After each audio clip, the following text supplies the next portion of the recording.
preparing for transmission, live transmission. It's Chris Gaffney is joining us as well. Yeah. Excellent. Francisco, do you want me to post this onto the Facebook page? Just let me, it's now being transmitted live. So you can share. Just let me. Is there a link?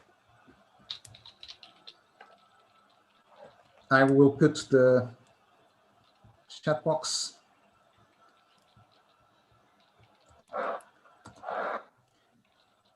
Okay.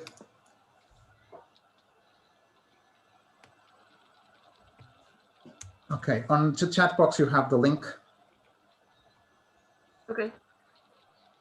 You can put on the Facebook page as well. Yeah, I'm doing that now.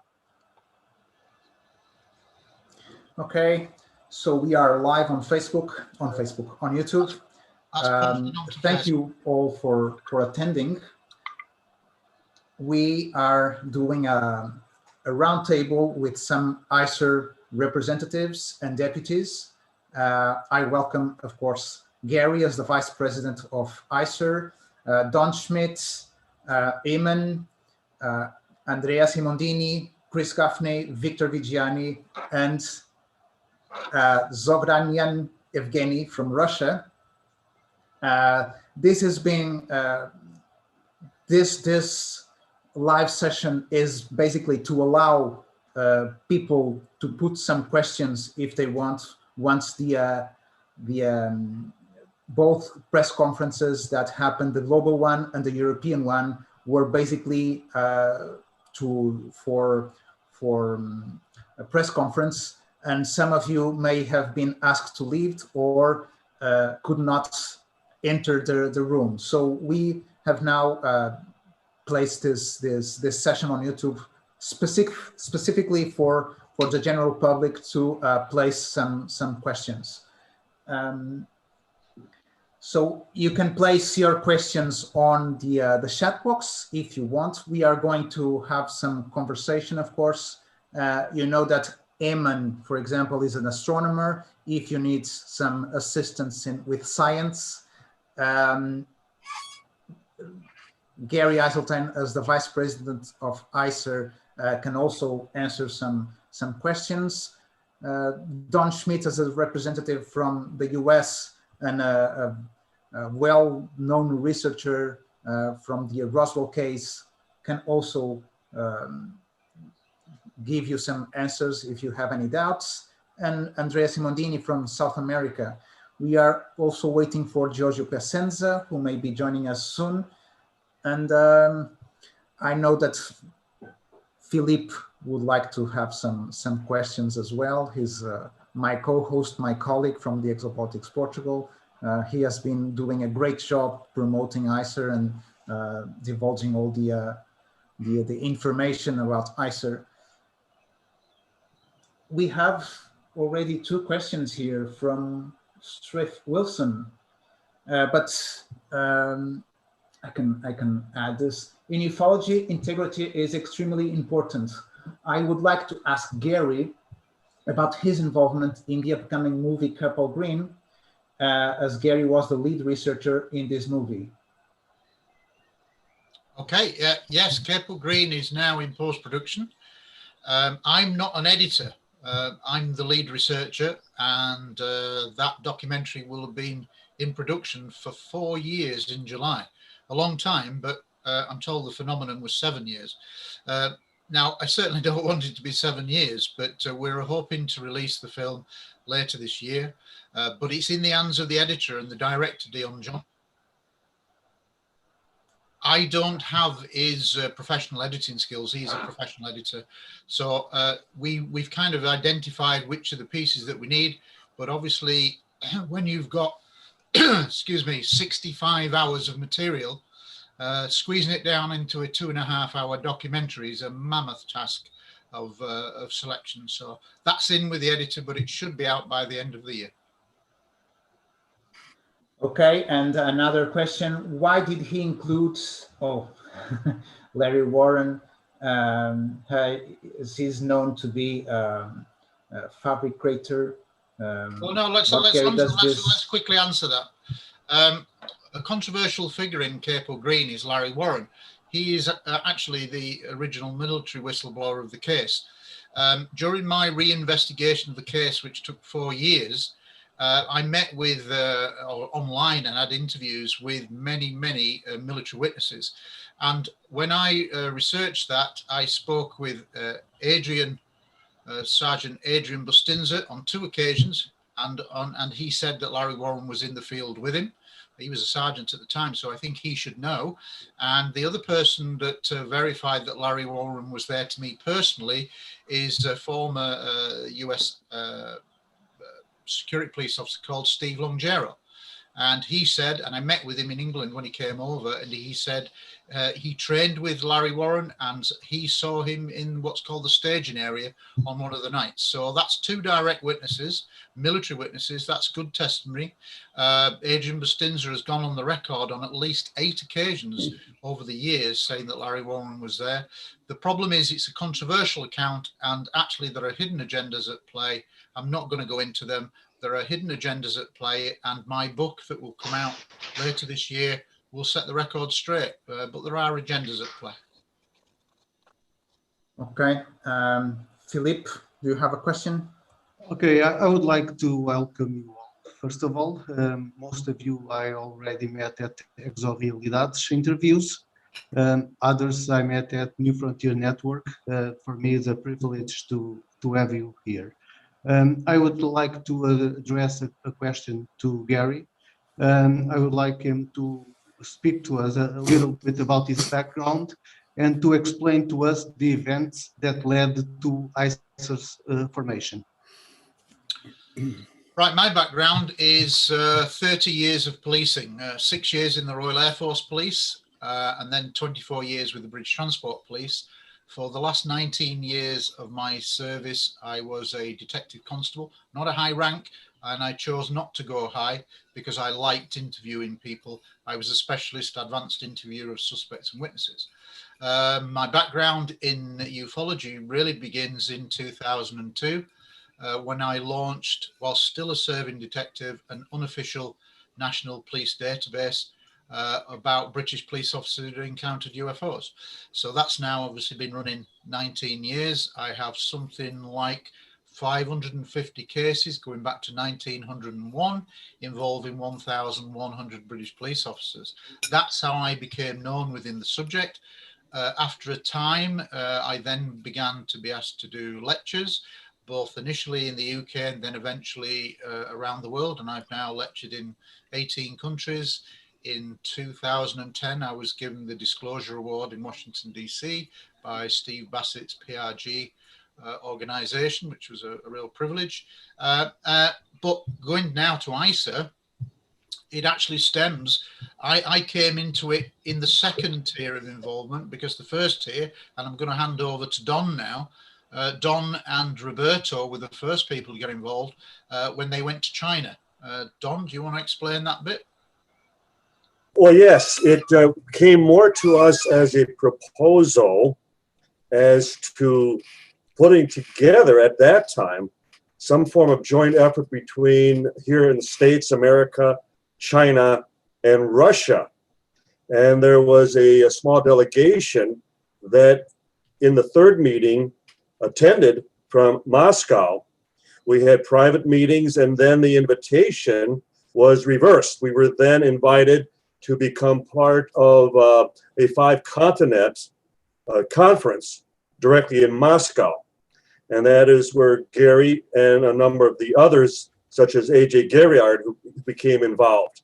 And it was mainly due to our own private discussions whether China or Russia would even be able to follow through on the entire process, that we stayed in regular contact.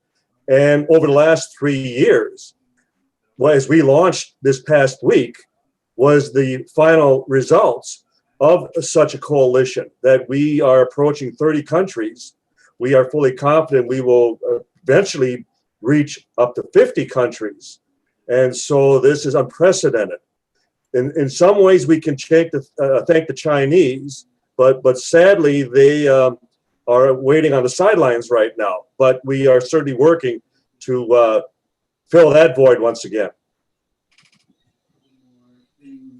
Okay. We might all agree that some type of intelligence seems to be interacting with us and performing maneuvers that defy our concepts of physics and gravity.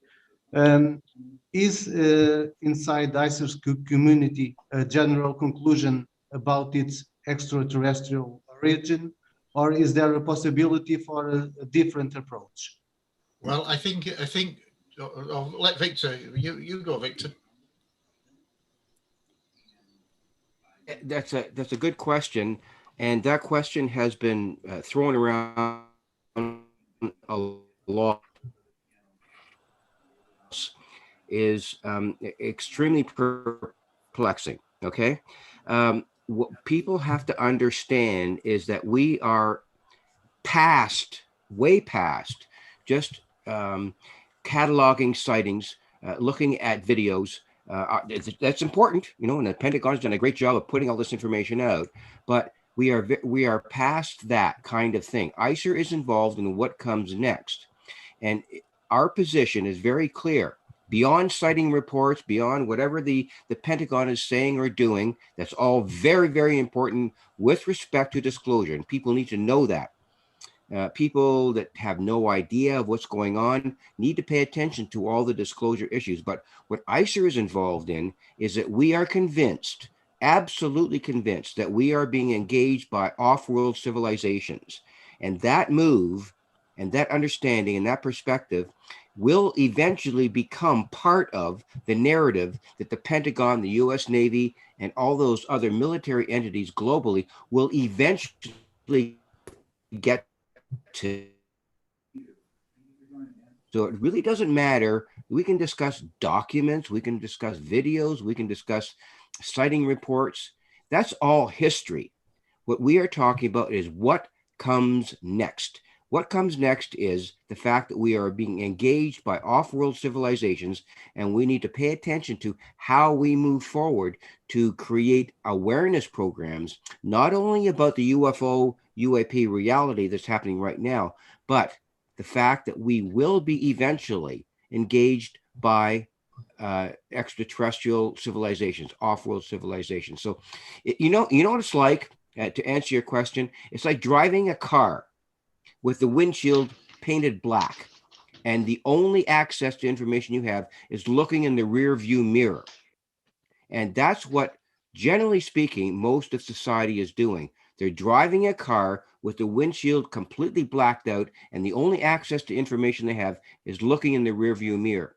What ICER is doing is we are eliminating that blackness in the We lost you, Victor. Just say the last bit again, Victor. Yeah, so we are looking forward to wiping out the blackness on the screen. And instead of looking in the rear view mirror, we have to look forward. And discussions about other things are important. There's no doubt about it. The history of the UFO phenomenon is important, but we have to look forward to what's really happening. And the American government and all the agencies within the American government are afraid or reluctant to engage the E word, which I call extraterrestrial. When they do that, when they actually engage the word extraterrestrial, then we know that we're going somewhere. So I'm hoping that answers your question, because we have to be forward looking in all of this all of the time. We can't look in the rearview mirror anymore. Francisco, can I just add to that? Yeah. Yeah, just adding to what Victor said, what we actually say in our launch press release is that after 70 years of worldwide research, we acknowledge that the phenomenon is real and it acts with intelligence, which is basically what Victor said, and we think it's likely to be extraterrestrial or non-human. Now, Victor didn't really mention that, but the non-human aspect is the kind of a mystery $64,000 question because we now know through quantum physics that there are other dimensions. There are possibly multiverses, interdimensional aspects that's way beyond me scientifically, but we're told that they are now possibilities. So what we're saying is basically it's not man-made, it's not terrestrial made. So I think that's the key thing. And our take is that eventually this discussion that is in the press at the moment is really only at stage one. Stage one is just them recognizing that there is something to cover in the media. Stage two is let's have a really good talk about what it is, what it might not be. And then stage three will finalize it exactly what Victor says, is that they're going to eventually realize that they're dealing with an off-world civilization stroke non-human intelligence. And that's not an easy thing to adjust to, basically after 70 years of being lied to. And make no mistake, whilst we're not here to labour the point, you have been lied to. And the press are at best victims being taken in by this big lie. And so that will come not only as a big shock to the public, but it will also come as a huge shock to the press, because for years and years they've been doing all these jokey stories, and then suddenly they're now having to deal with it in a serious, professional, newsworthy manner. And you're starting to see this in the States. It's not quite gone around the world yet, but it's beginning to pop up in the UK, which I've been watching avidly. And in fact, I just got a phone call a couple of hours ago, and I will be on London's top radio station in the morning at 7:40 in the UK to talk about this very issue. And hopefully I'll be able to bring ICER into the conversation, because it's live, obviously. I'm sure I'll be able to do that. So they are beginning to realize that there is a real story. And the more that they talk about it, the more they will realize. I also was approached by a researcher, because I also know that a big American TV channel are wanting a certain TV channel in the UK to put together a documentary about the real history of the subject. So they've approached me on that. So this is all like, they're going to have to reevaluate everything they've ever done on this subject. And it's a big shock. So what Victor then said is basically we're at the next stage, but we do that two ways. We do it, one, by awareness programs, because if suddenly, for example, hypothetically, in 3 months' time, the US Navy do a more complete report and they say, yes, we are dealing with either extraterrestrial or non-human intelligences, then the whole world's in for a massive hitting a brick wall, because 95% of the world are oblivious to the true facts about this subject. So whilst it won't come as a surprise to us who are familiar with the subject, for the vast majority of people, it will be like hitting a brick wall. And some people will be able to cope with that, but other people may feel very alarmed. And we think the purpose of ICER is really to take the first stage, is to make awareness programs. And part of that awareness is actually telling the actual real history of the subject that's largely not known in the 95% world. It's largely not known. So we can be like the guardians of it, the real history, I guess. And by doing that, when people talk about, is there a real threat? Well, potentially there is a threat, because if you're not in charge of your airspace, potentially there is a threat. And I understand that from a military point of view, and having been in the military myself, I fully understand that. But if we look at the general history of the last 70, 75 years, it would suggest that they are not a threat, or certainly no obvious threat to us. And I think that's part of the awareness, dealing with history and saying, look, there's not going to be an Independence Day invasion next week. Let's just realistically begin to psychologically prepare. But it is going to be a massive brick wall. Thank you, Gary. Try to. I have a question for you, Evgen. I'm sorry, I always lose your name. Zagranian. Zagranian, yes. Because there's where is this? Strafe Wilson was asking, with your Russian representative on board, can we expect Russian data? Ufology is a universal subject. Having a Russian perspective on this subject is extremely exciting. Yes, and I wanted to ask small question, short question, about general phenomenon. If we speak about phenomenon of extraterrestrial or UFO, can we say that they are peaceful in general, of course, because according to Russian history of this issue, we can say that they are peaceful.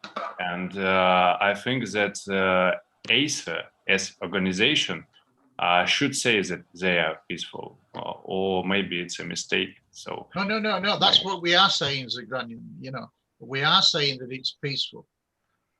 Let me get into this question, because nowadays we see the word threat so associated in the military context to the UFO phenomena.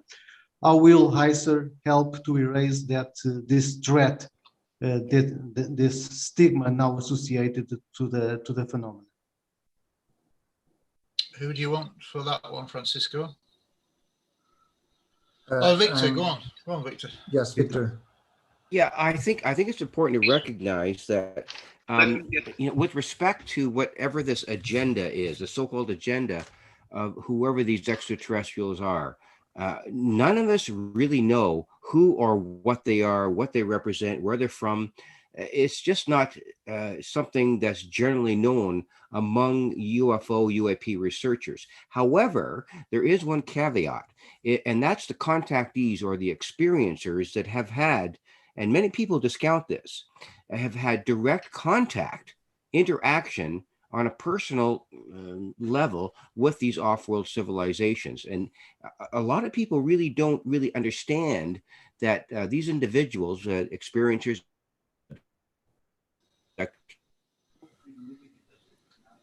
with these entities.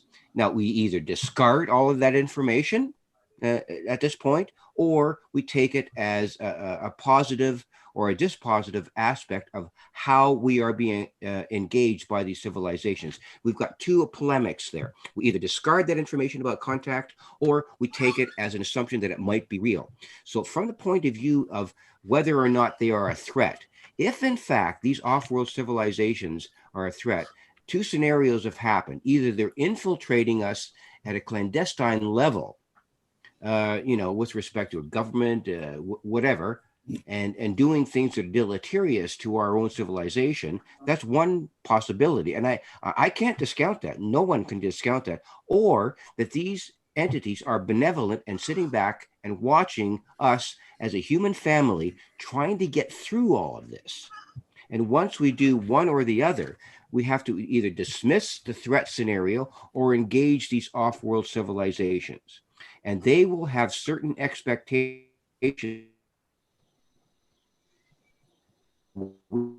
and they will want to find out what they can offer us. So there's a two-handed kind of situation happening here. We have to be open to whatever contact or information they may provide for us. Okay, and this is way beyond sightings, of course. But once we offer them some sort of openness for contact, they can offer us a scenario or a narrative or whatever that they can assist us in understanding who the cosmos is, what the cosmos is, and how we can fit into that galactical community as we exist. Now, as human beings, we've got a lot of problems. We've got a lot of extinction behaviors going on that we could possibly help ourselves to engage with the help of these extraterrestrials. But they're just waiting for us to acknowledge that we need to do something as a human species to fix these human extinction behaviors and be ready for contact. And that's what ICER is. We are preparing for that eventuality. We are preparing. A lot of people, the media and everything, they're far behind that curve.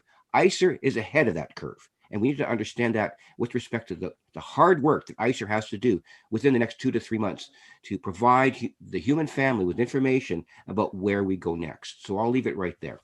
Thank you, Victor. I know, Eamon, you have your hand up. That's okay. I will give you in a moment. That's okay. I just wanted to give also time to Andrea because she has some people here in the chat box who are also only Spanish-speaking people. We have a couple of good questions here in the chat that I will also like to place. But primero, Andrea, ¿qué puedes decir tú acerca de ICER en Sudamérica? Porque en Sudamérica hay muchos buenos casos, mucha buena casuística, y ¿qué podemos esperar de lo, ¿cómo se dice? Del movimiento de ICER en Sudamérica? ¿Qué podemos esperar de eso?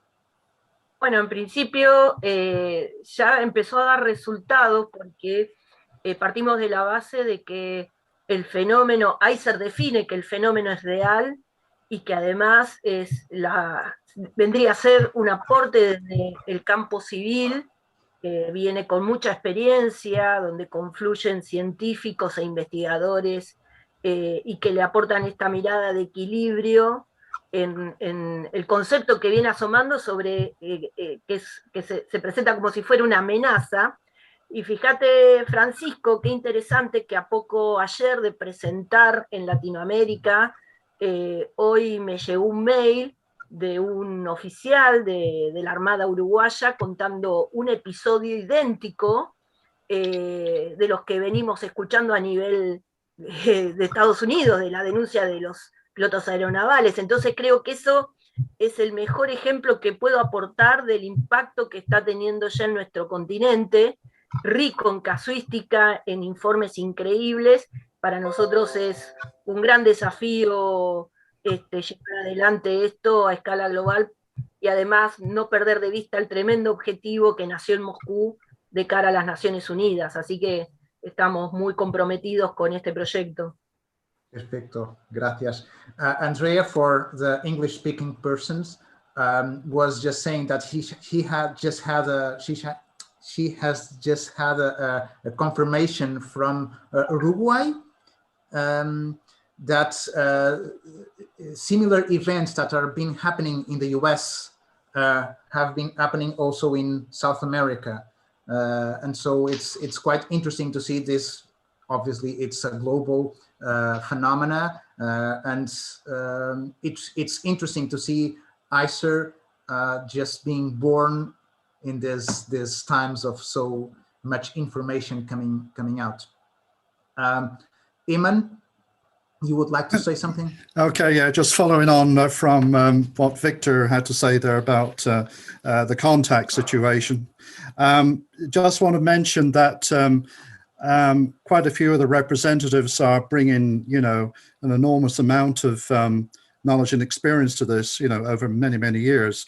And a lot of this information, unfortunately, even in the scientific arena, has been rejected because of the taboo situation for the last 70 years. So ICER will be bringing forward, for example, James MacDonald in 1968, who was the senior scientist after a 2-year research into the UFO area, presented to the congressional hearings, that the conclusion was that there was a surveillance by the UFOs. Since then, that's been an inspiration for very few scientists actually to follow this through. And actually, I actually followed through what James MacDonald had indicated. And I worked with actually another researcher, and over about 20 years, we managed to discover that indeed there is a controlled autonomous surveillance of the Earth. We made a breakthrough there back in the late 1990s and actually demonstrated this. We were rejected by the scientific community because they weren't ready for this. And so all this will be brought forward by ICER to the world. And the second one is, in recent times, as Victor mentioned there earlier on, the contact is so important because that really is the second phase after all the collating of data over 75 years, all the detection systems over the 75 years. So this the second phase is the contact. So the contact, we're actually researching at the moment, more than researching, we're trying to develop the right tools and technology, specifically, application specific for the contact of what we think is extraterrestrial. Thank you, Eamon. Welcome, Giorgio Pesenza from Peru. Hello, Joe. We just have here a good question from the unidentified celebrity Francisco, review. Don's got his finger up. Don's got his finger up. I'm sorry. Don? Go on, Don. As a follow-up to what Victor was talking about and the question about the use of the word threat, and I can speak as far as here in the States, that the American media is constantly playing up the use of that word. And we have to remember that it could only be used in two possible contexts. And that would be that we are dealing either with some foreign adversary's technology or something off the planet. Clearly, if it's something of American design, such as our newly founded Space Force, well, that would hardly be considered a threat. That would be a defense mechanism on our part. So it's as though they are already setting us up for one or the other. Now, keeping in mind that the Senate Intel Committee that is awaiting the Naval Task Force report from the Pentagon, that even the co-chairman, Senator Marco Rubio, has stated that if we are dealing with foreign technology such as Russian or Chinese, on the part of this invasion of American airspace, that we're in a lot more trouble than if we're dealing with something extraterrestrial. So I think they already are essentially opening up that door of possibilities. And the fact that, as my colleagues have all been emphasizing, that ICER is going to be ready and willing to step forward with a tremendous wealth of experience, resources on the part of case files, experiences, and the fact that we represent presently 27 countries. No one else can speak for that. They can only speak respective of their own personal countries. ICER will be unique in that regard, and that's where this could not be happening at a better time. Yeah. Thank you, Don. Victor? Yes. Let me make sure I'm not muted. Don, I want you to expand on that. And the reason why is, okay, there's this whole scenario about what it is. Is it China? Is it some other faction? I want your expert assessment, and you have, a lot. Is there any possibility, and think about this clearly, and I know you will, is there any possibility that any foreign country, be it Russia, China, whoever, has any kind of access to or development of the kinds of technologies and whatever you want to frame it as? Do you feel that there's any country on the planet, including the United States, that has access to or has developed this kind of technology that could, shield itself and become the extraterrestrial entity? My opinion is no, but I really want to hear how you would frame whether or not anything on our planet has anything similar to what we're seeing.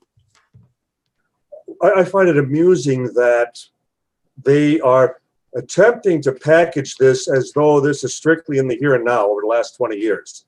If it's a threat today, then it certainly was a threat 75 years ago when it first arrived in mass, that summer of 1947.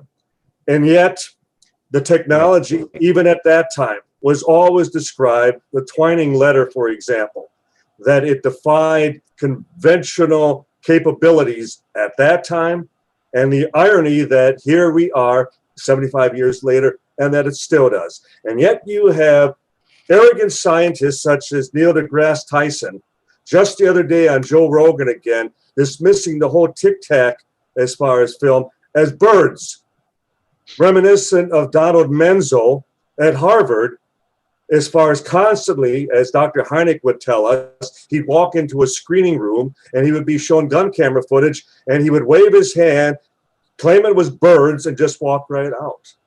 So much of this is going to have to also surpass the arrogance and this level of secular humanism that scientists tend to follow, in that they are at the top of the food chain. That if they don't have the answers, then there are no answers. If they don't accept and condone a phenomena, then it doesn't exist. Birds they can handle. UFOs, which they have seldom, if ever, risk their reputations, risk their very careers by becoming associated with.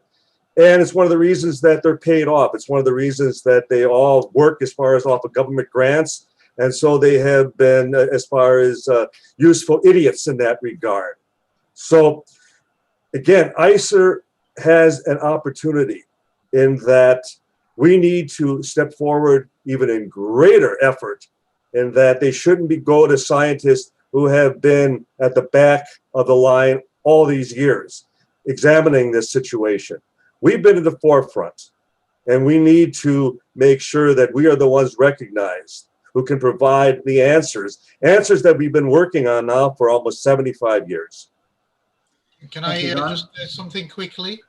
Yeah, Andrea is waiting, but yes. All right. Now, I just wanted to say that one of the things that ICER has prepared, adding on what Don's just said, is that we call it the ICER papers. It's another PDF document, an original ICER document, and it has 4 essays in, 3 of which address the need for science and academia to look at the UFO UAP phenomena in a new light. Thank you, Gary. Andrea? Bueno, quería aportar de que el planteo que hace Víctor y Don, profundizando, yo quiero recordarle a todos los que nos escuchan que un ejemplo gráfico lo tenemos en la Armada Argentina, que ya en la década del 60, en el año 62, 65, 68, declaraban los pilotos y controladores aéreos los mismos elementos que hoy declaran los pilotos aeronavales. Entonces hablamos de velocidades hipersónicas, capacidad intramedia de vuelo, fuera de la atmósfera, adentro del agua, en nuestra atmósfera, cambios abruptos, la posibilidad de ver objetos sin ningún sistema de propulsión. Entonces la pregunta que yo lanzo es, quien tuviera en la década del 60 el dominio de estas supertecnologías, creo que todos vamos a coincidir que hoy tendría supremacía por el resto del mundo. Entonces creo que esa es la mejor evidencia que nos permite seguir apostando de que hay algo que viene de afuera y que merece ser investigado, y claramente no es agresivo ni amenazante, porque también vamos a coincidir que ya lo hubiera hecho en cualquier sistema de agresión. Gracias, Andrea. For the non-Spanish people here, Andrea was saying that back in the 60s and 70s, already also like in the US, in South America and basically in Argentina, the armed forces were already dealing with objects performing the 5 observables that we see today and that are being news around the globe. So if something already in the 60s was showing this type of capacity, clearly it was not from any other nation. It was probably out there from outer space or interdimensional war, whatever, but clearly non-aggressive. It's a non-threat, because back then, if any nation already had this type of capacity, it would have the power to dominate the world, and it didn't happen. And even a possible other civilization with this type of technology, during the past 70 years, didn't demonstrate any sort of aggression towards our fighters and our troops. Let me just ask this question, just has been here for a long time. The unit, an unidentified celebrity review, which I guess is from Lou Jimenez, is asking, what is ICER's plan on engaging politicians to inspire legislation and grants to institutions of learning to study the phenomenon scientifically? Gary, do you want to, and Eamon? Yeah, And Don? ICER, as when we launched, not only did we have a worldwide newswire that went all around the world about our launch, we also, in 27 countries, our 27 member nations, as it were, we all had a blitz of sending letters to all the heads of society, sectors of society. So we've written to prime ministers, presidents, the head of the defense, the aviation industry, the educational history, universities. So what we're trying to do is engage and start that dialogue, and you've got to start somewhere. Obviously, we would like to have negotiations with all sectors of society, because it will affect every sector of society. Yes, it would be brilliant if governments begin to realize that they are going to have to address this, and they are. It may well not be just yet, because they're, I think, kicking and screaming. They don't want to face the inevitable, but we are moving down that road, and eventually they will have to address this. And that's why ICER has come forward, so that we can engage and try to influence that kind of dialogue. Thank you, Gary. Just to let everyone know as well that Andrea, for example, has already had an interview, not an interview, but a meeting with the Ministry of Defense from Argentina, and they are planning some sort of an awareness program already in Argentina for the near future. ¿Quieres comentar, Andrea? Sí, cómo no.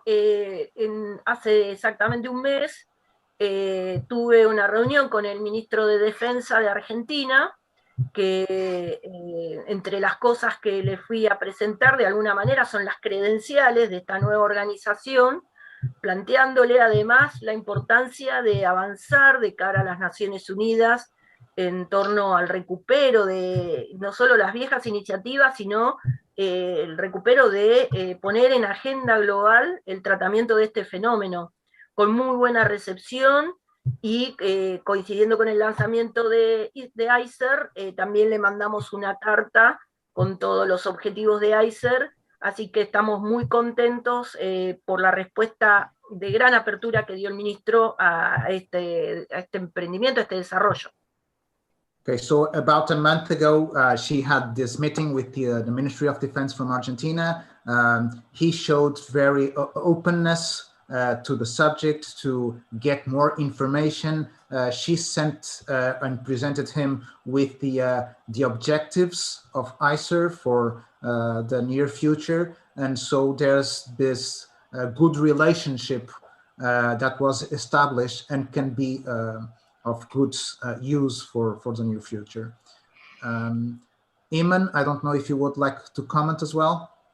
Yeah, it's very early yet, but we've actually, since the launch, we've had a good response. For example, in Ireland, we've actually got a response from the Prime Minister of Ireland. That was a surprise. And also, one of his ministers has actually shown interest. That was another surprise, and wants to know a little bit more. Now, that I feel is like the opening the the door a little bit. So very early yet, but you know, we're pushing, you know, ahead, I think. And as Gary said, I think we will eventually make the breakthrough in this arena to do with governments, because we're 27 countries already. We're dealing with the EU because Ireland is in the EU and Portugal, of course. And we've had also a good response from the European Defence Commission as well. That they do acknowledge the US situation and that they would like to know a little bit more from us. And one of my colleagues is dealing with that at the moment, but this is very, very recent, you know, since the launch. Thank you, Eamon. Zogranian, do you have something to say regarding any possible attempts to involve the Russian government?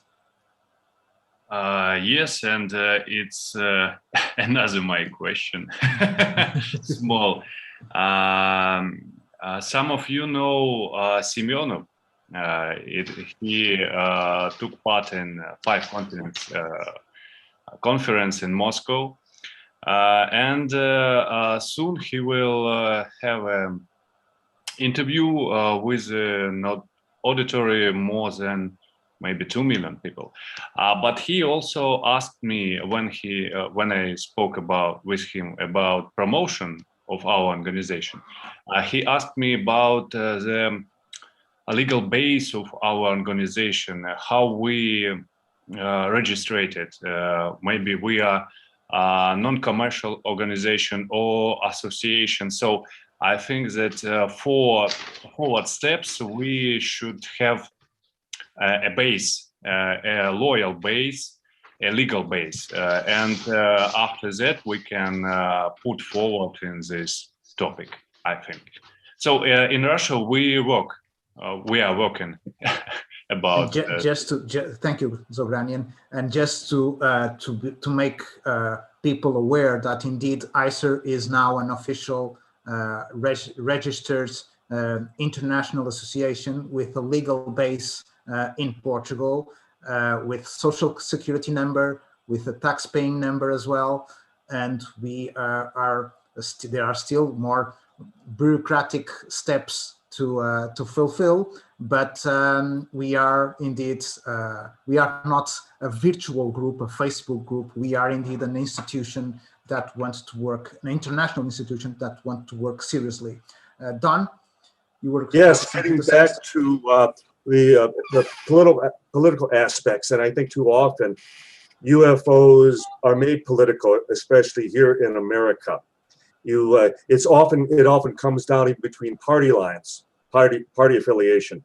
But for having crossed both sides of the aisle, so to speak, for having worked with the late Senator Barry Goldwater on this topic, we worked directly with the late Congressman Stephen Schiff of New Mexico in pushing for congressional hearings. I've had private meetings with Governor Bill Richardson of New Mexico, and then indirectly, even with the entire Clinton administration, as well as First Lady Hillary Clinton, and the whole Rockefeller initiative.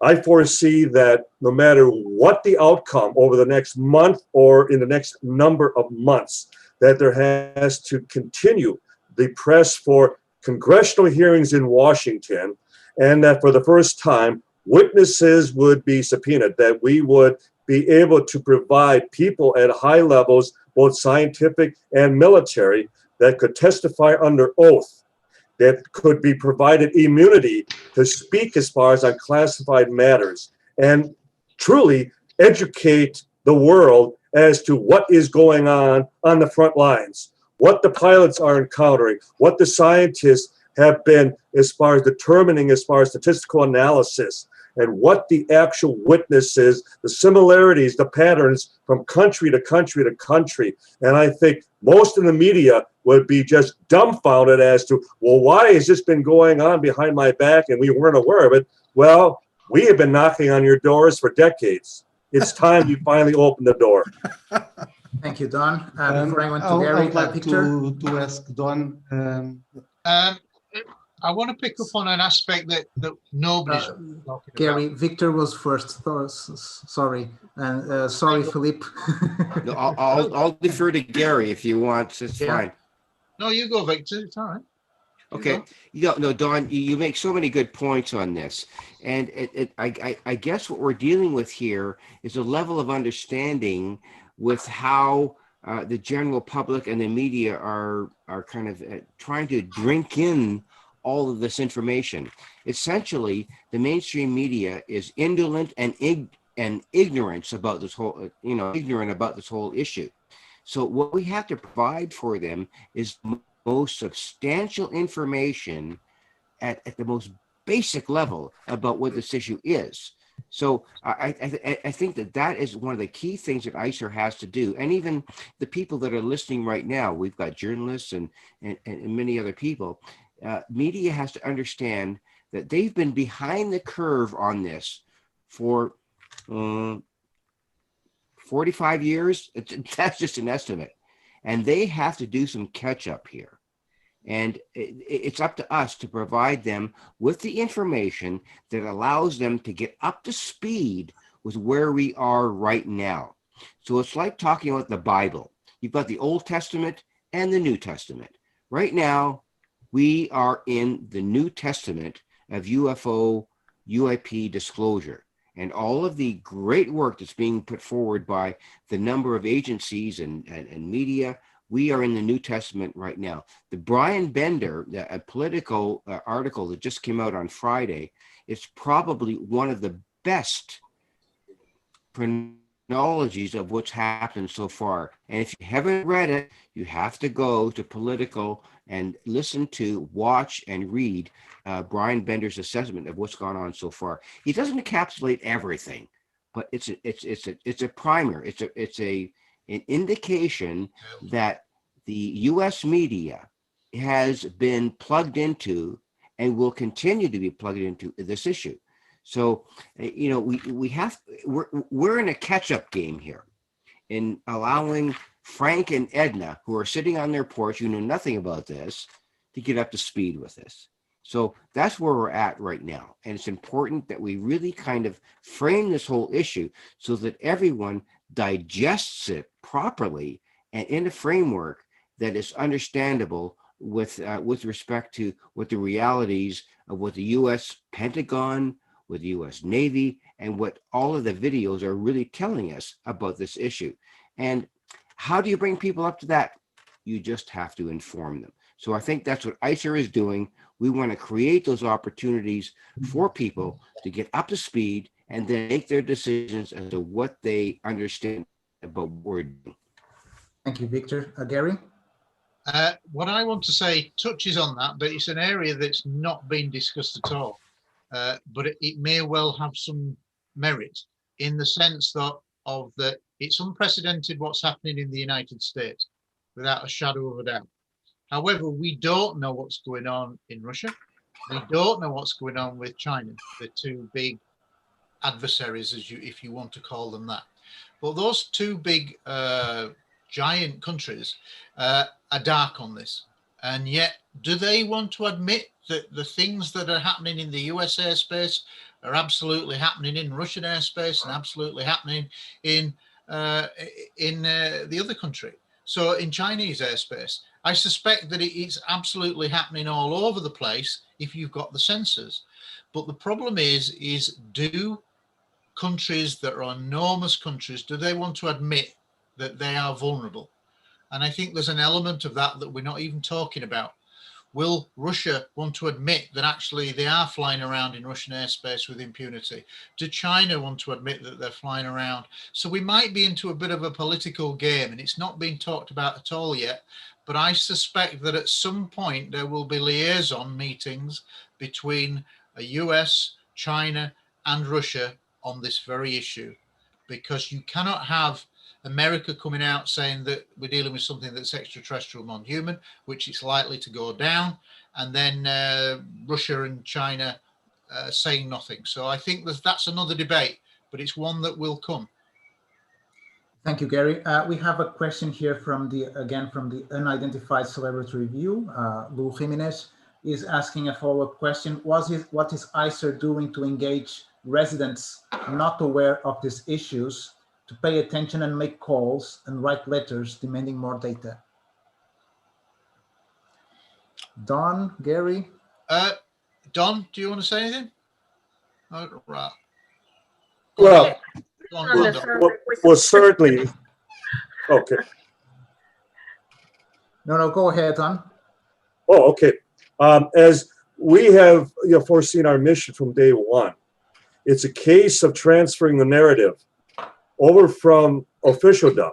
When you consider that here we sit and we wait for the very arbiters of the cover-up for 75 years, and they're not going to tell us the truth. They're finally going to open their files, and heaven help us if the media walks away and goes, fine, it's a weather balloon all over again, circa 1947 with Roswell. And so, again, we are not just demanding an equal forum to present our case. It's just conceding that we're just 27 countries, but nonetheless, we are 27 countries. we are united in that we have this united front and this united position regarding the subject of extraterrestrials. And as a result, we anticipate a lot more clout, a lot more attention, especially when collectively we go after the United States government. We start submitting FOIA requests as far as a global organization demanding to see information, files on respective cases, that type of thing. And so we're going to be looking towards leverage that no one single group has had before. Because if there's anything that should be taken away from this forum this afternoon, is the fact that this is the first time in UFO history that 27 countries have come together and said that we, as an organization, demand the truth from our respective governments, as well as the one main force in controlling the cover-up after all these years, and that would be the United States government. Andrea, ¿querías decir algo también? Sí, que bueno, básicamente en la línea de Don, digamos, esto es un hecho histórico porque estamos poniendo una fortaleza con la experiencia que se viene acumulando, no solo del campo civil, sino de lo que se fue trabajando en relación a la desclasificación de documentación, la aparición de testigos, la fortaleza de esos testigos con evidencia, y lo más importante de todo esto es que esta coalición tiene como poder absoluto no depender gubernamentalmente de nadie, digamos, que es un hecho absolutamente inédito y que es el objetivo quizá más importante, poner una vara de equilibrio en el tratamiento de la verdad del tema, más allá de que después las respuestas quizá muchas no nos gusten, pero otras quizá nos den la posibilidad de profundizar. Así que creo que como hecho histórico hay que sobresaltarlo y seguramente se va a ampliar a muchos más países próximamente en su incorporación. Gracias, Andrea. Francisco, I would like to... Make a translation, Philip, sorry. It's going to be difficult. Andrea was saying that indeed ICER has the advantage of being totally independent and using the many of the testimonies, the witnesses that are coming forward, and this strength, this union with 27 countries, independent, will most probably bring other nations also to this coalition. Victor, just a minute. Philip. Yes, Francisco, I would like to congratulate Lu Jimenez for his huge event, the Big Funnel. It spread like wildfire and it changed the old way as we can talk about the UFO phenomena. I would like to address a question to Gary, and it's about his most optimistic and the worst expectations on the task force report. I think we're looking at an interim report because I suspect that within government circles, intelligence circles, it's not long enough, the 180 days. But that interim report will still be, I think, quite explosive, even in the unclassified section, because if it reiterates, reconfirms what came from the Pentagon admissions in 2017, then, and with all the things that's been said by all recent major politicians, directors of national intelligence, former heads of CIA, military figures, former President Obama, there is something clearly happening. And so I don't think it's tenable that they can try to build subject any longer, especially now that the mainstream media sense that there is a real story now. And going back to the Brian Bender article, the Politico article, it's such an in-depth piece that you'll see how serious we're now at. We're at a level that's never happened in all of our years of collective experience of following the subject. We have never seen the cascade, almost weekly, almost daily events that are occurring. If you think about just in the last 2 weeks, you've had the Inspector General make a comment that they're going to examine the DOD. You've then had the Jeremy Corbell, you had the transmedium water object video, and then only 2 days ago you had another Jeremy Corbell video, which was actually in answer to critics who said, oh, it was just a balloon or whatever. He actually showed some authenticated inside US Navy radar footage, which at one point on the screen, it's only a short clip, but he says there are 9 objects surrounding a military ship. Now, if you look at it in the context of if this were Russian or this were China, then they would have been blatting it with weapons. They would be trying to destroy them. And he actually did say that they tried to use the anti-drone technology and it did not work. So it's children playing games with adults, really, and the adults are winning. So we're not really looking probably at a drone phenomenon, although that is a small possibility. But I think the more this process goes on, the more the mainstream will begin to realize that there's a real story.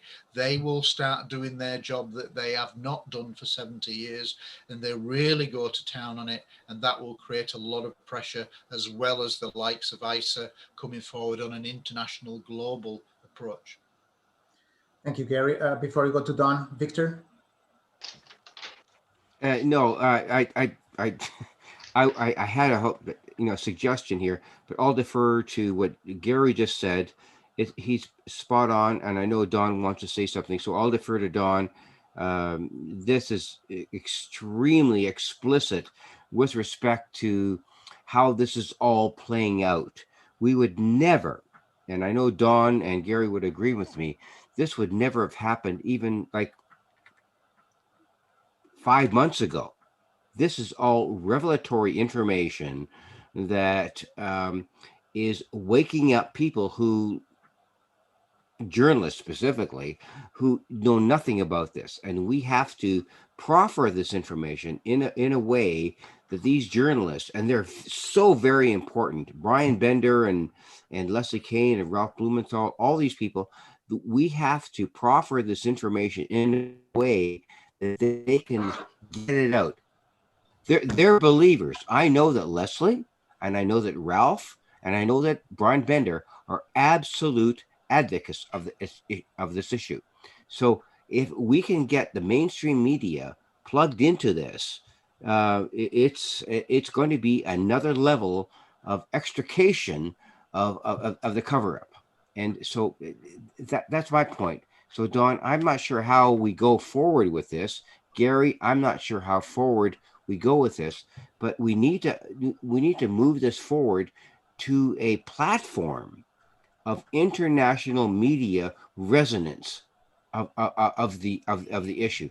I'm not sure how we do it, but that's probably up to ICER, and that's probably one of our goals. Well, I think.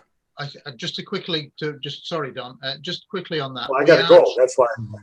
we are really trying to get that media breakthrough.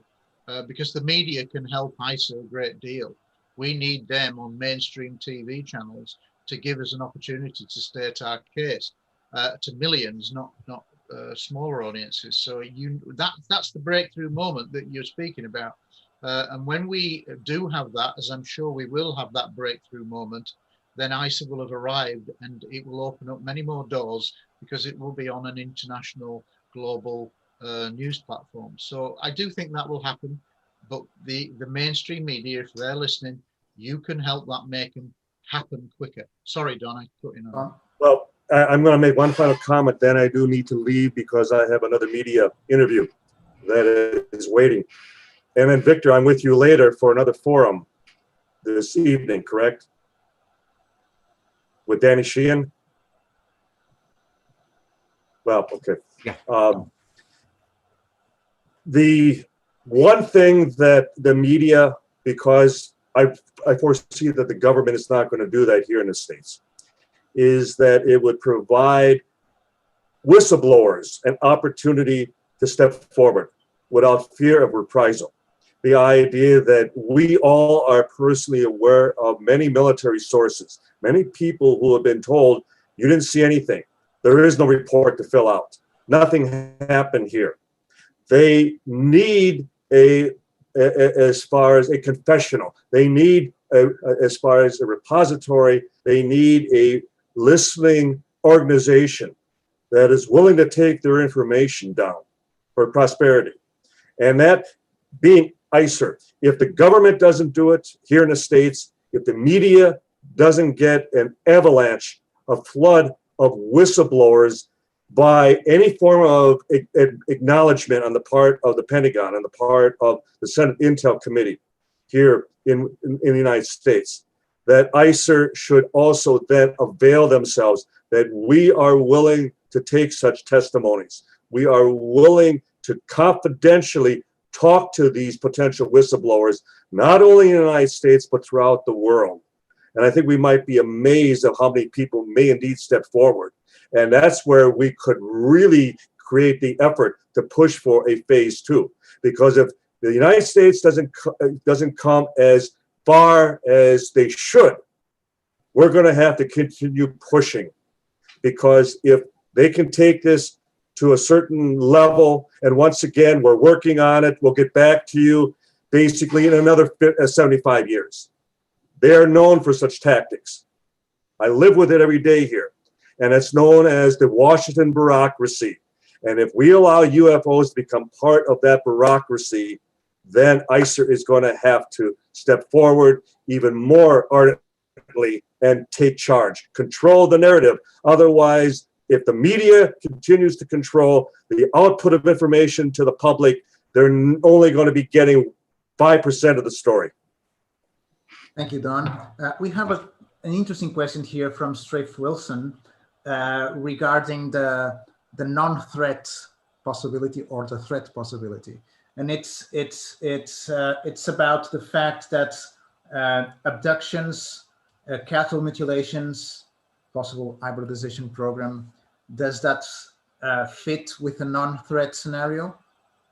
What do you think? I mean, I know that Andrea, for example, has been researching cattle mutilations in Argentina, for example, so she can talk about that as well. What do you say? Andrea, do you want to go first? Yes, for me is the question. Bueno, es para todos, básicamente. Bueno, has entendido la cuestión, ¿no? Sí, que el tema de la investigación de mutilación de ganado. Sí, la cuestión de amenaza o no amenaza. ¿Cómo se puede hablar de no amenaza cuando hay mutilaciones, cuando hay hibridización, etcétera?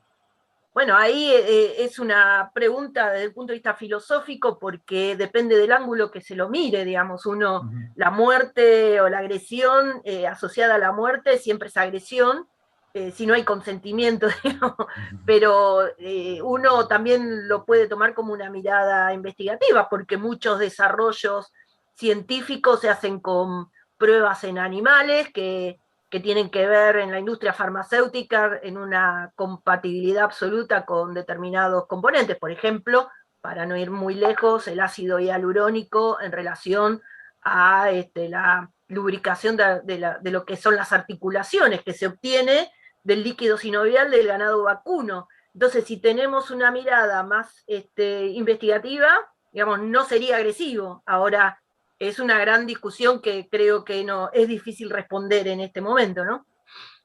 Gracias. Andrea was saying that it's a bit of a philosophical question because it depends on the perspective you look at it. When you see that also humans do this, perform tests on animals for research or for developing of new products, for instance, for cosmetic products. There's invasive, there's It's invasive, it's aggressive to the animals, even to humans. Pharmaceutical companies perform tests on human subjects, and many times they don't say anything, especially in Africa, for example. So it's indeed a philosophical perspective, and we don't have the answers. Before I go to you, Gary, Giorgio?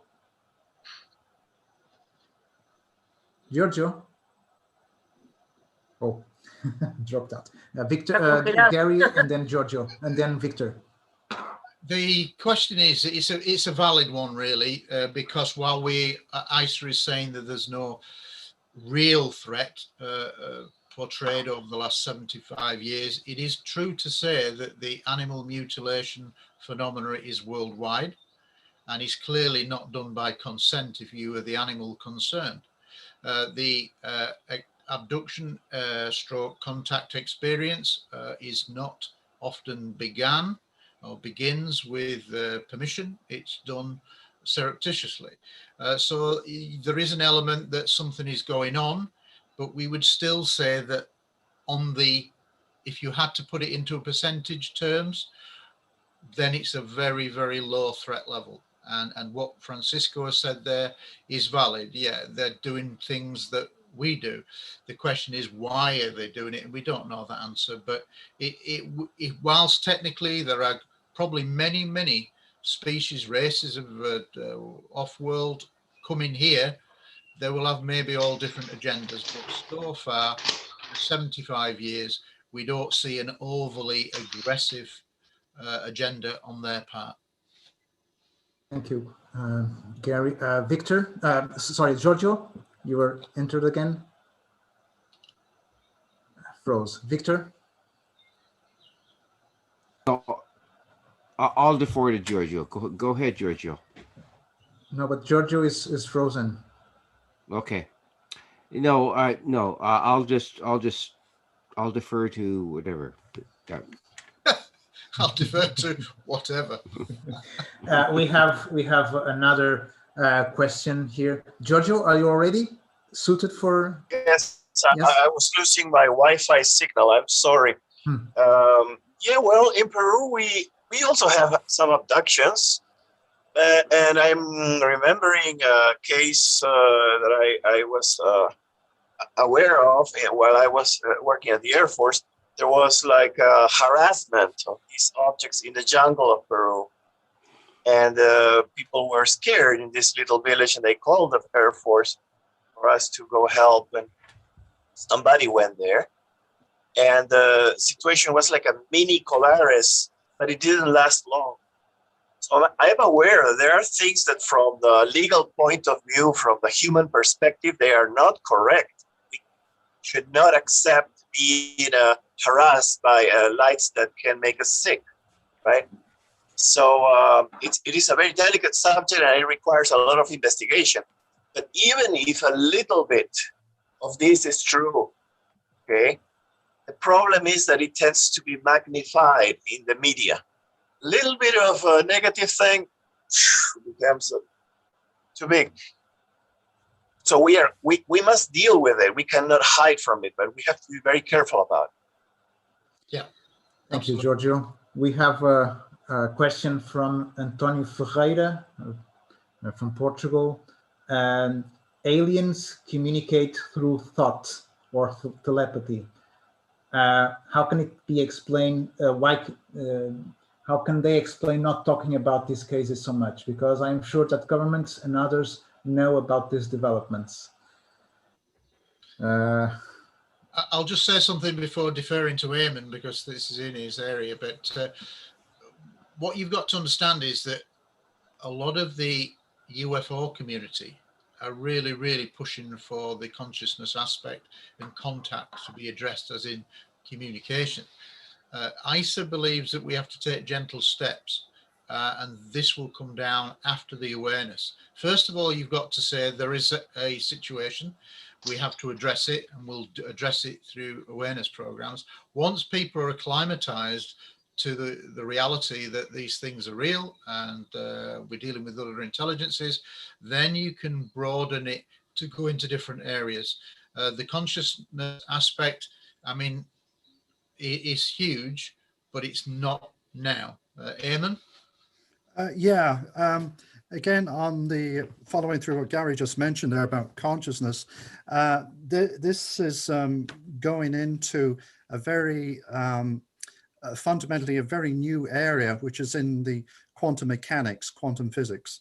And in that light, besides the understanding by a number of institutions around the world dealing with consciousness, there are not many, but when you bring in the quantum mechanics side of things, then it's all making sense. And I think this is one of the fundamental things about the whole UAP area, that quantum mechanics is a significant part of this. Once you understand the UAP physics, what's behind it, this space-time distortion effect that's seen by the observer, when you research it further, you say, oh my God, we're dealing with quantum mechanics here. So quantum mechanics and consciousness are hand in hand, you could say. And that's why I think actually the development of the tools for communication will come about through our understanding of quantum mechanics, and then translating that into tools that will provide the reciprocal communications that we need with them. And I think actually they're waiting for this, because really we're still children in this area. And it's like, you know, I'm convinced actually with the monitoring that's been going on for a long time now by the UAP, UFOs, they're waiting for us. In other words, we've got to find this meeting between us. And I think if we don't make the effort in developing, we'll say, the tools for something like this, we're not there. You can forget about the electromagnetic spectrum of this, radio, microwave, radar, all this stuff. That's not where it's at. They're operating on a fundamentally a different level at all. And the reason why we've gone the other route is unfortunately due to the politics and science going back to the late 19th century and further on, because there's a commercialization situation. We're forcing communications. Really, that it's so constrained in itself. And anyway, that's as much as I'll say at this point. Thank you. So we have a good question here from you made How would non-FOIA countries engage their people and governments? This is interesting. Gary, Victor? Go on, I'll go. Non-FOI. Yeah, non-FOI. For example, in Portugal, there's no FOI.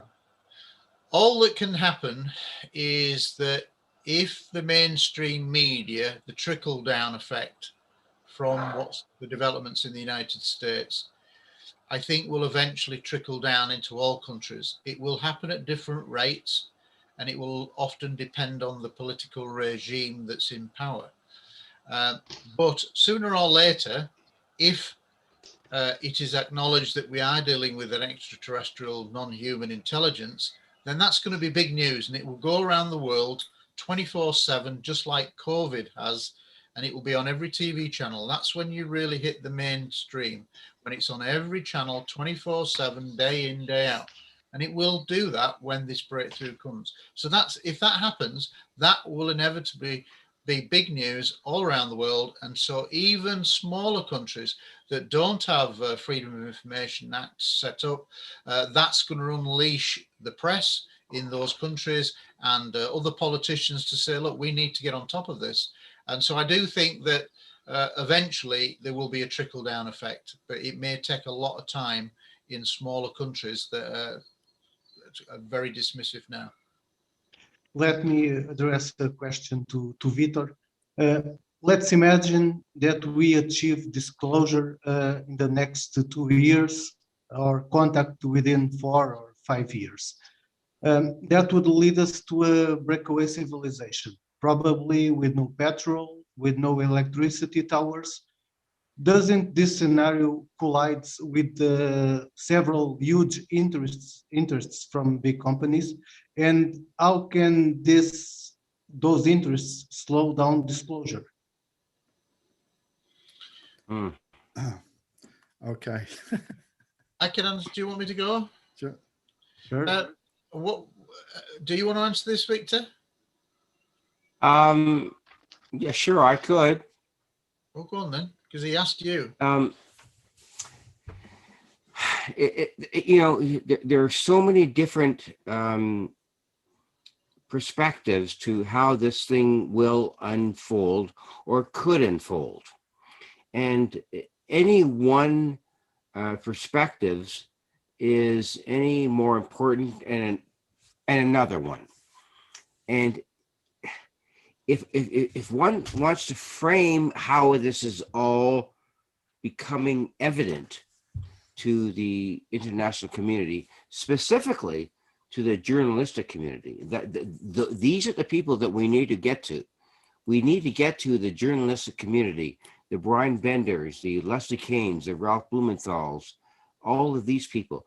Once we get those kinds of individuals who can suggest or move forward this issue, then we will become the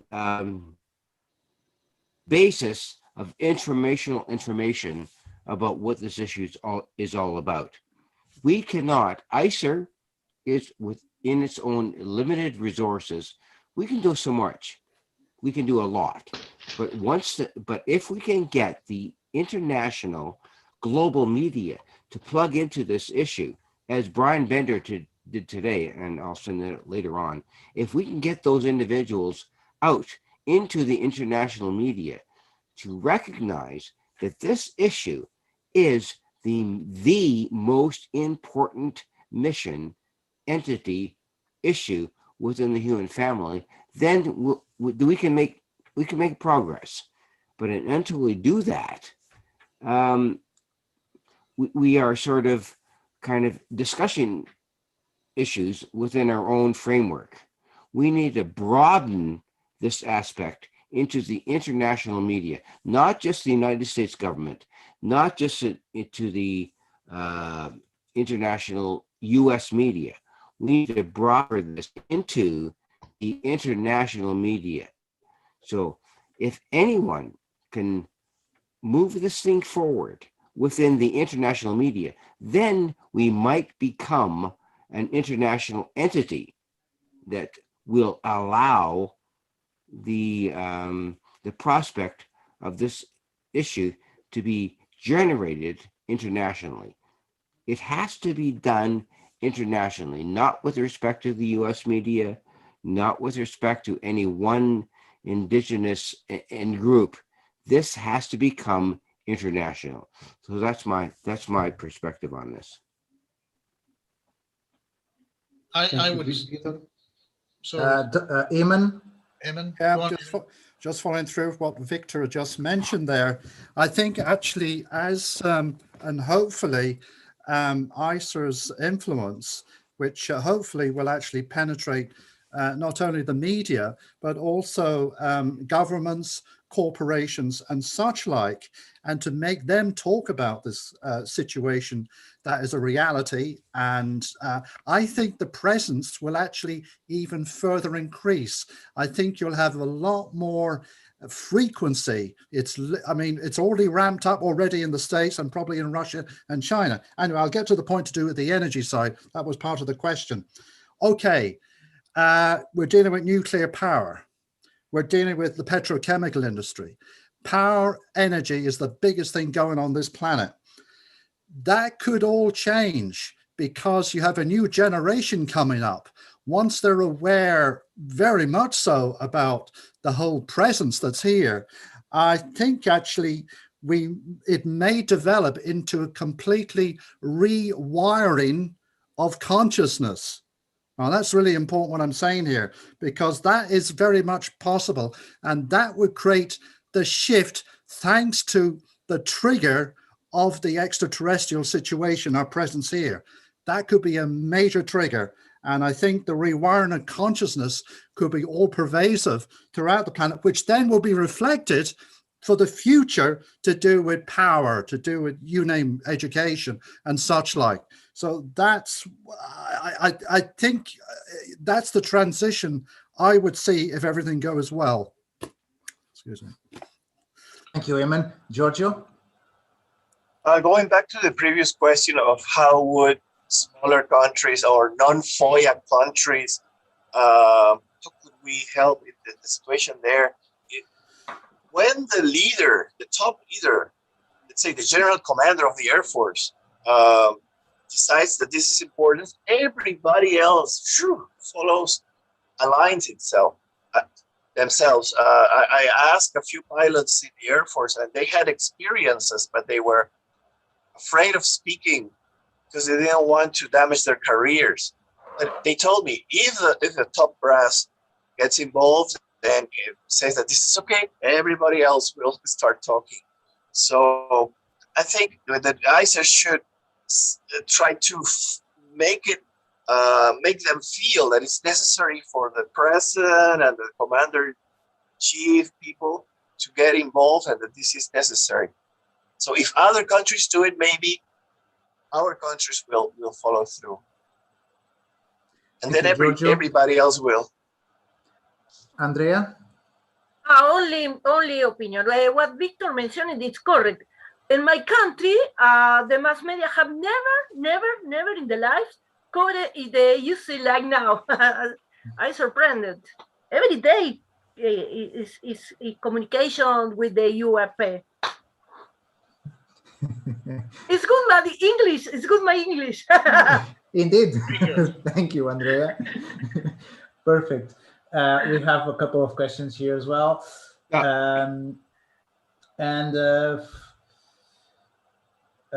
From Christopher Sharp, is ICER close to finding 2 countries willing to support a motion at the UN? Well, we are in the process of, as an NGO, there's lots of bureaucracy in several steps before we can be recognized as something, as an NGO with consultative status for the UN. But regarding 2 countries, maybe Gary can talk about it or not. Well, I just think that what you've got to put into perspective is that ICER is only 4 days old. So we're literally the officially, new kids. Yes. We are new kids on the block. But what we are trying to do is very much a global approach that has never been attempted in this project before. So I think it's very early days, but we do need the backing of the media that will give us the impetus to have the platform to talk to senior people around the world. But I do think that when people realize that there are so many countries involved and that they're all going to have to address this issue sooner probably than later, then that's when things will change. And I think that's where we're at. And moving to the second part of the question, what was the second part of the question, Francisco? Countries. The countries. Is ICER trying to involve 2 other countries to place the subject in the UN? Yes, we're already aware of what is the procedure to get to the UN, if you see what I mean. And you have to be adopted really by a nation state. The United Nations is basically a country can ask a question. We can't. So first of all, we've got to go through many steps, but we recognize and are seeking to establish and identify countries that may be willing to kind of chaperone or adopt ICER if we fulfill the criteria of building up a fine body of work as an international NGO, becoming a consultative status on the committee there for the UN, and then that's when it's likely to happen. But that is one of our aims, is to take it to the highest levels of governance, including the United Nations. But you have to start somewhere, and we're 4 days old and we're just starting our tiny steps. Another question from found, Christopher Sharp. Is China pushing things behind the scenes? And do you stay in touch with Chinese reps you met with in that first event which brought you together? Well, as Andre that was here in Moscow, that was the second event. Don Schmidt and Roberto Panotti did go to China originally. I think it was in February of 2018. And from that, they said, we'll have a conference in Moscow. June. I'm not sure the city, but that's where the basic idea of getting delegates to go to Moscow. In the end, there were 8 delegates there, including Andrea, including Don, including Asia Javad, etc. And so we had meetings with the leader of the Chinese UFO group, or the delegation from Chinese, and we hoped that it would lead to somewhere. Sadly, it didn't. But rather than lose the goodwill when that didn't follow through, we decided literally in June of last year. I remember opening a Zoom account and then holding the first meeting and saying, look, let's not give up on this. Let's try working all together. And so from June of 2020, it's took us 11, nearly 12 months to put the preparation together to launch. And we've eventually launched. And it's early days, but we have grand ambitions to try to affect things. We're not for profit, we're non-political, so we're not doing this to line our own pockets. We're doing it because we're passionate about trying to make a change. And every organization has to have a beginning, and that's where we're at now. I found a question in the chat box. It's easier for us when they are highlighted by the super chat icon. But here it goes, and it's for Gary. Is ICER working with Luis Elizondo? Sorry, say that again, please. Is ICER working with Luis Elizondo? What I will say is that we have had a private discussion with Luis Elizondo, and it will remain private because that's what private means. But we have held talks, ICER talks with a number of representatives. We did have a private meeting with him recently. But he can tell you more if he wishes to, but it was a private meeting, it wasn't recorded, so it will remain private, but we have talked to him. Thank you, Gary. I have another question now for Francisco.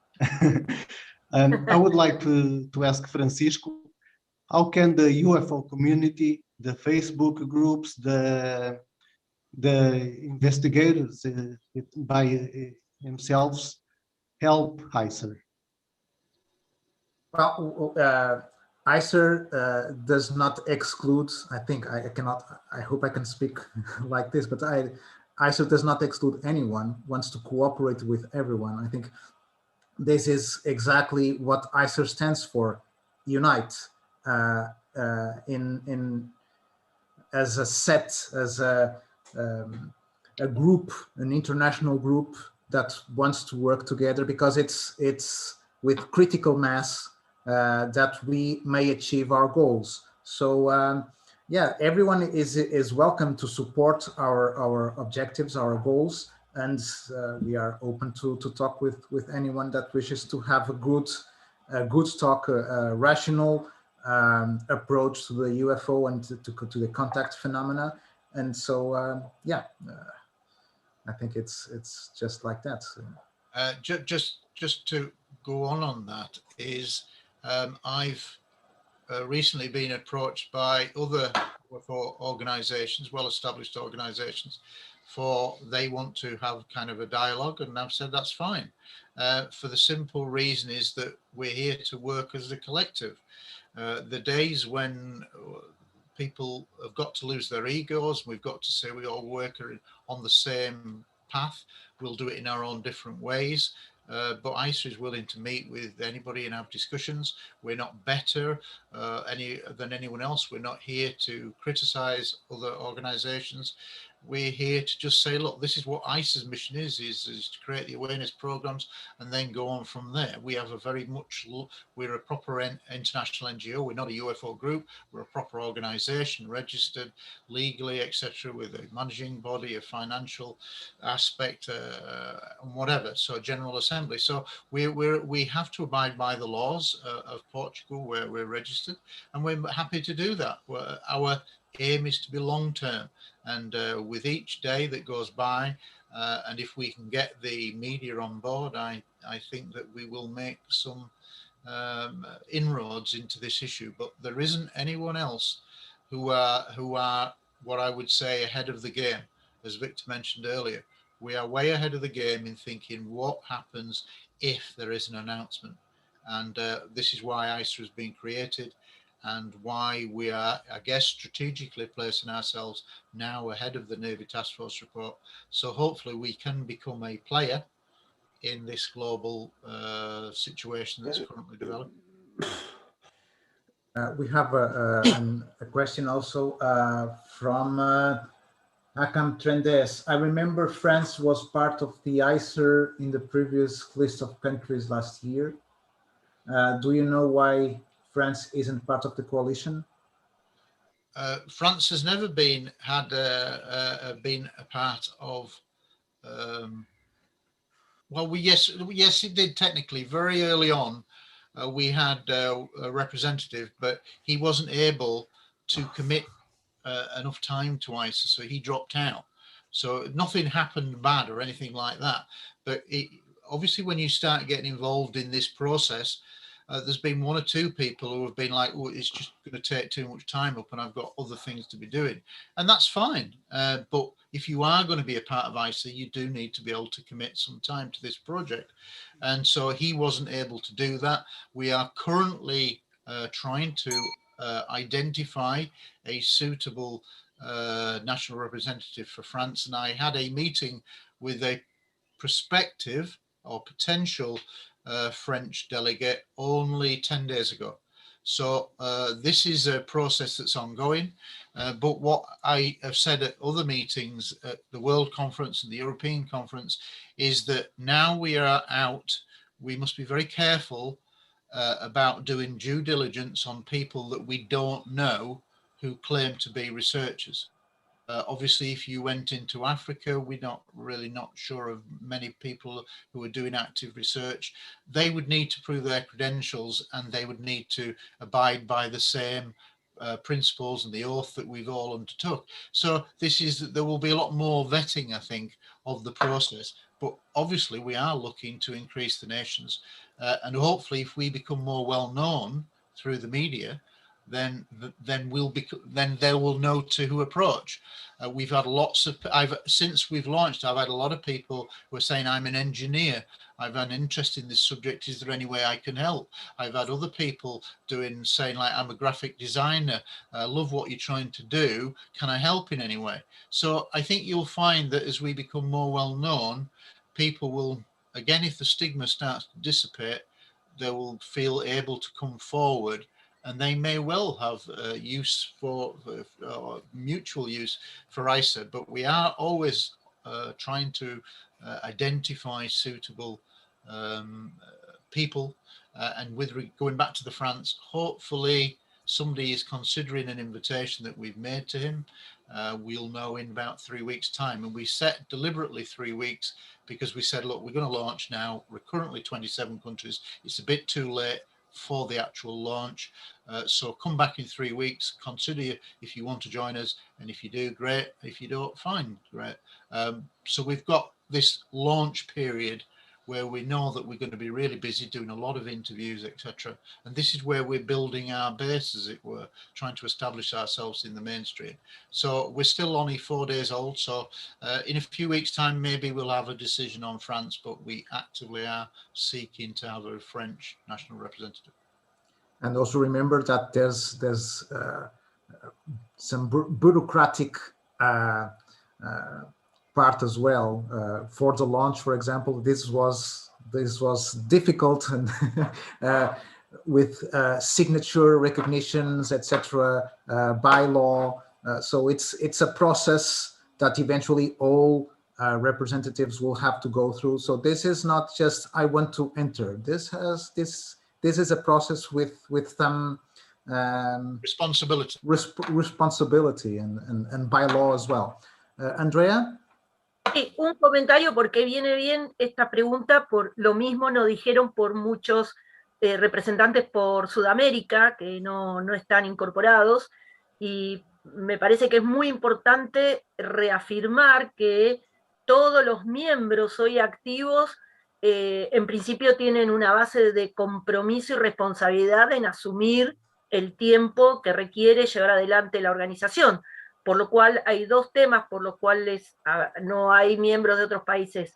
No han aceptado este compromiso, como explicó Gary con Francia, por el tiempo, por distintas circunstancias, y al punto tal que cuando hemos tenido miembros que no han estado a la altura de comprometerse como requiere la organización, no hemos dudado en dar un cambio sobre esto, y esto también ha sumado muchísima fuerza a la organización actualmente, con lo que nosotros estamos llevando adelante también en Sudamérica. Así que es bueno marcar el tema del compromiso y la responsabilidad que se asume.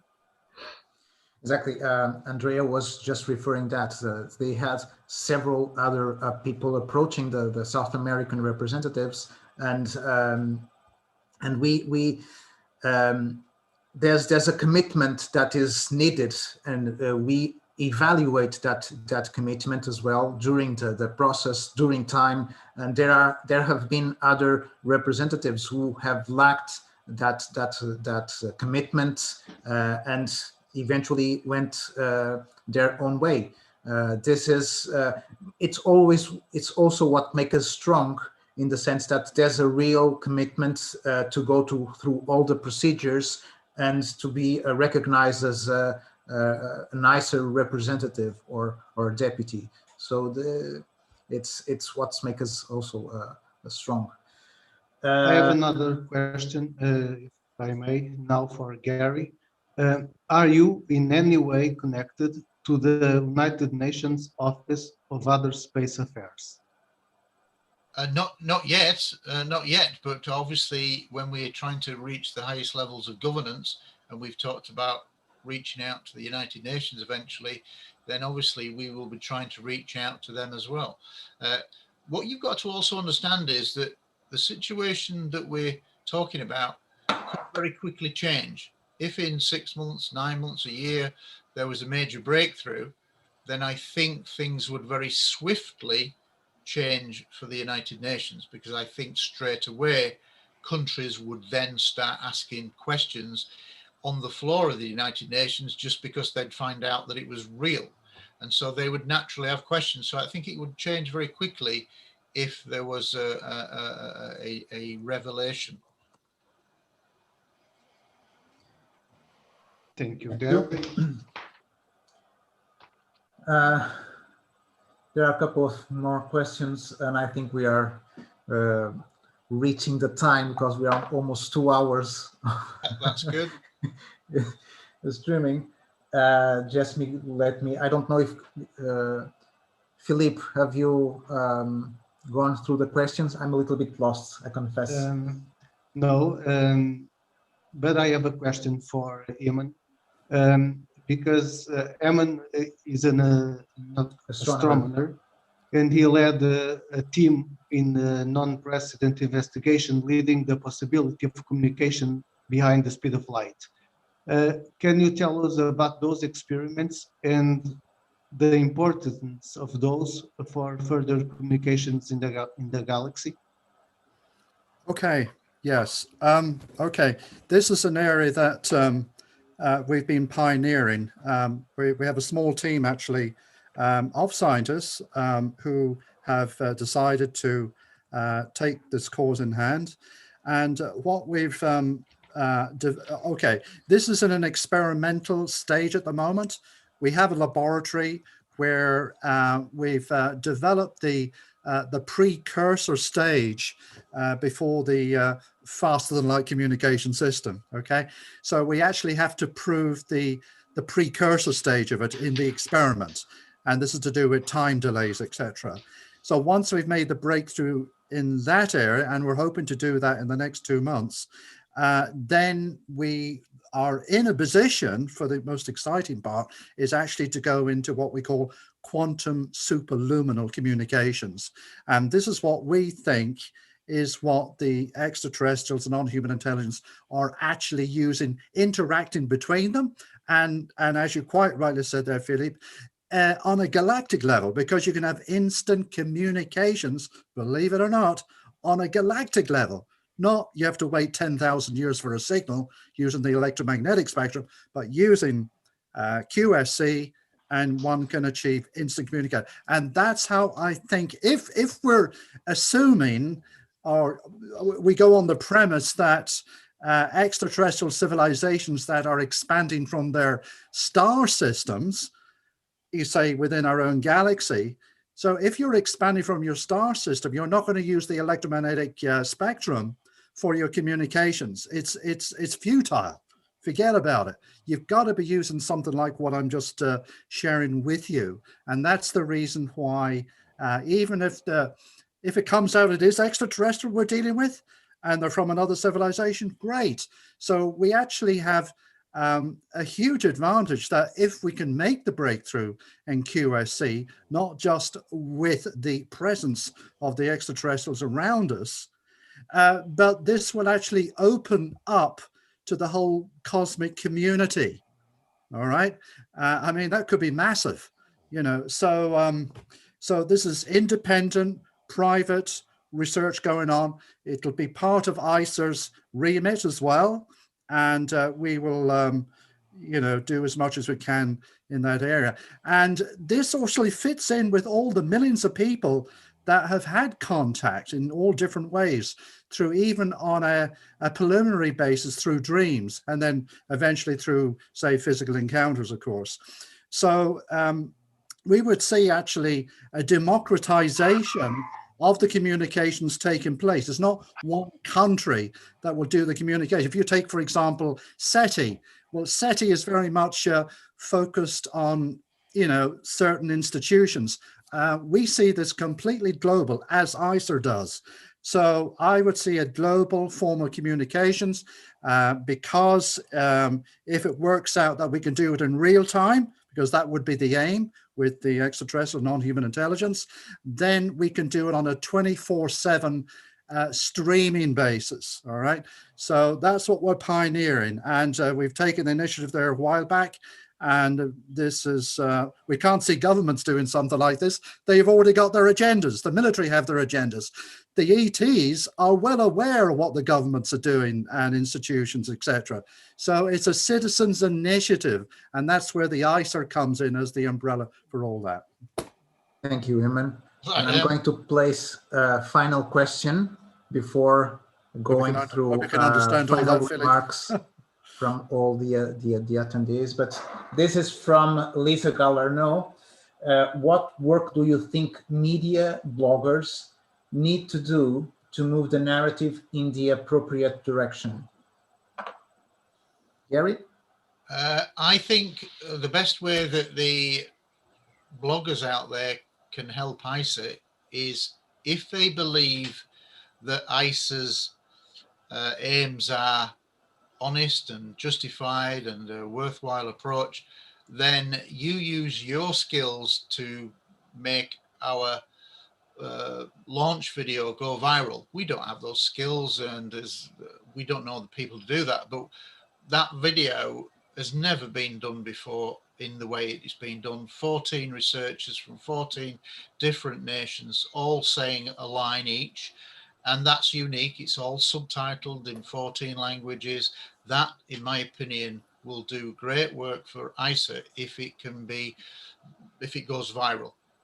But we don't have that ability. But if bloggers and people who have YouTube channels genuinely believe that ICER have got a good idea and that it should be a global approach, and that the awareness programs that we're seeking to put in place is the best first step, then help us. And that's all we can say. We are very much dependent on the press. to give us that platform. We are, like I say, we need to make a breakthrough into TV mainstream. We've done that in many of the countries already, but we need to do that in the States. We need to do that in the UK, and then it could change very quickly. But I think what I'm picking up, and I'm kind of like running the ICER Facebook page, is there's tremendous goodwill all across the UFO community for this global approach, which is a little bit surprising because it's often a very divided community. But I'm generally 99% seeing it all very positive. We hope that you do well and try to make inroads. And I think it's needed because nobody else is addressing the question of what if. And that's why ICER is coming out to say, oh, look, we need to consider that. Okay, thank you. Final remarks. Let's go start with Zogranian. Do you have any final remarks to say to our viewers? As a final remarks, I say that we should work together no matter what country we do one, we move in one direction, so let's do it. Thank you, Zogranian. Andrea, palabras finales. Bueno, en el mismo sentido, creo que la mayor fortaleza es trabajar juntos con objetivos bien claros y definidos y sobre todo poniendo el equilibrio necesario que nos da la mirada desde lo civil, digamos, en el punto más fuerte que tenemos es la independencia y la experiencia, así que yo estoy agradecida de haber participado con todos ustedes de este día de hoy, ¿no? Gracias, Andrea. Andrea was saying that indeed we need to work together and our strength is also our independence. So it was a privilege to be among all of you, and I think that was more or less it. Giorgio? I would say that we need to work comprehensively, but with a very fine attitude. There are many pieces of the puzzle. In order to make them fit carefully and recognizing carefully, we need to be very objective in that. And because this is a very complex issue, but it can be understood as well. Thank you, Giorgio. Eamon, final words? Well, we have a unique point in history, I think, in mankind. I don't mean ICER to be an egotistical type of organization, but with ICER coming into the whole arena, and if we do it well, and with the support of everybody, not just the UFO organization support, but hopefully other organizations that would be maybe scientific, academic, or whatever, then it's like I could see we could make a major breakthrough. When I say we, I mean everybody, mankind, would make this breakthrough. And ICER is just one of the accelerating processes for this to be achieved. Thank you, Eamon. Gary? If you, like I just said in my previous answer, that if you've listened to this Q&A and you've thought that it's useful, if you want to support ICER, then the best way to support us is by using your influence to support us, what we're trying to do on a global approach. And so if you have the means to blog, to make things go viral, then spread these words that we're saying in this meeting to us far and wide, because I think if we, in the days gone past, there hasn't been the media platforms that could have created real pressure. You were stuck in a letter situation. But now with the new forms of mass media, we can put our own pressure. And now we're finally putting a global approach to it, a sensible approach. And we're just saying, look, you've got to think about this because we are moving to a different reality and we need to begin to prepare. And nobody else is saying that. And yet it's a very valid response to if the announcement comes that this is extraterrestrial non-human. So we're, as far as we can see, we're the only ones that are really saying on a global basis, we need to prepare. So that's what ICER is about. And if you support us, then do your best to help us. Thank you, Gary. Philippe, final words. I would like to say thank you to all of you. I think that today we made a little bit of history by having so many countries represented here, and also to say that our channel, our view, our community is at your disposal, and we look forward to see in a few weeks or months the next steps of ICER, and congratulate you all for this initiative. Thank you. And from my part, thank you all for attending this broadcast. Thank you for all your questions, for your interest. If you have any questions, if you have any idea of how to help ICER, if you want to volunteer for anything, you can write to icer@icer.pt. Make sure you can send your suggestions, your ideas, whatever questions for any representative, make us know, okay? Thank you so much for attending, and I hope to see you next time. Thank you very much.